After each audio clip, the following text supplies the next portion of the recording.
ইতিহাস বিকৃতি করার মধ্য দিয়ে বিএনপি দেশের মর্যাদা ক্ষুণ্ণ করেছে, গণ অভ্যুত্থানকে অবমাননা করেছে। এটা প্রথমে স্বীকার করতে হবে, তারপরে আমরা যদি প্রতিবাদে কোনো ভুল থাকে সেটা বলবো।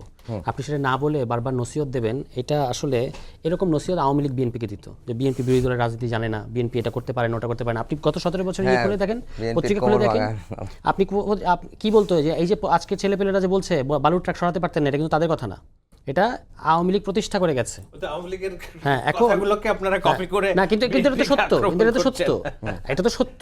আপনি এখন এটা তো সত্যই, এটা আপনি বলেন, এটাকে আপনি পেরেছেন, আপনি এখন সূর্য বিজয় দিয়ে আমার চোখ উপড়ে ফেলতেছেন, কিন্তু তখন তো আপনি পারেন না। এখন আপনার খুব লেগে যায় যে একটা কথা বললে তারেক রহমানকে নিয়ে এটা বলা হয়েছে কিংবা অমুককে নিয়ে এটা বলা হয়েছে, কিন্তু তখন আপনি চুপ্পুকে সেদিন পর্যন্ত রাষ্ট্রপতি রাখলেন, যে চুপ্পু আপনার শহীদ প্রেসিডেন্ট জিয়াউর রহমানকে পাকিস্তানের চর আইএসআই একতলের ন্যূনতম মর্যাদা থাকলে এটা করতে পারে, তাকে অ্যারেস্ট করা উচিত ছিল। আপনি তাকে রাষ্ট্রপতি শেষ দিন পর্যন্ত লাল গালিচা সংবর্ধনা দিয়ে বের করলেন। এখন যাই হোক, এখন কথাটা হচ্ছে যে এই যে আব্দুল কাদের নিয়ে কথা বললো, পুরো গণ অভ্যুত্থান যদি একটা সমুদ্র হয়, আব্দুল কাদের হচ্ছে one drop of the water. এখন কেন আব্দুল কাদের দিকে কেউ ফিরেও তাকায় নাই? এখন আব্দুল কাদের দেখবেন আপনি সবার কার মাথার মুকুট হয়ে গেছে খেয়াল করবেন, কারণ সে এখন অন্যের ঘুঁটি হচ্ছে টু আন্ডারমাইন দি লিডারশিপ। এই গণ অভ্যুত্থানের নেতৃত্বকে আন্ডারমাইন করার জন্য যখন সে মানে ফাঁদের মধ্যে পড়েছে, তখন আপনার তাকে খুব প্রিয় পাত্র বানিয়ে ফেলা হচ্ছে। না না, নো নো নো, আব্দুল কাদের 9 দফা দিয়েছে, এখন আব্দুল কাদেরকে তো আপনারা নাহিদের চেয়ে বড় বানিয়ে ফেলতে চাচ্ছেন।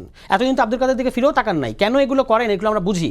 আব্দুল কাদের 9 দফার ঘোষণা দিয়েছে, উই রেসপেক্ট, কিন্তু তার নিজস্ব ফ্রাস্ট্রেশন আছে, সে শোচনীয় তার পরাজয় ঘটেছে, মানে ন্যাশনাল ইলেকশনের সাথে তুলনা করলে জামানত হারিয়েছে সে। এখন এইটার বেদনা সে ভুলতে পারে না, সে একে ব্লেম দেয়, ওকে ব্লেম দেয়, সে নিজে থেকে তাকায় না। যাই হোক, আমি ব্যক্তি নিয়ে আলোচনা করতে চাই না।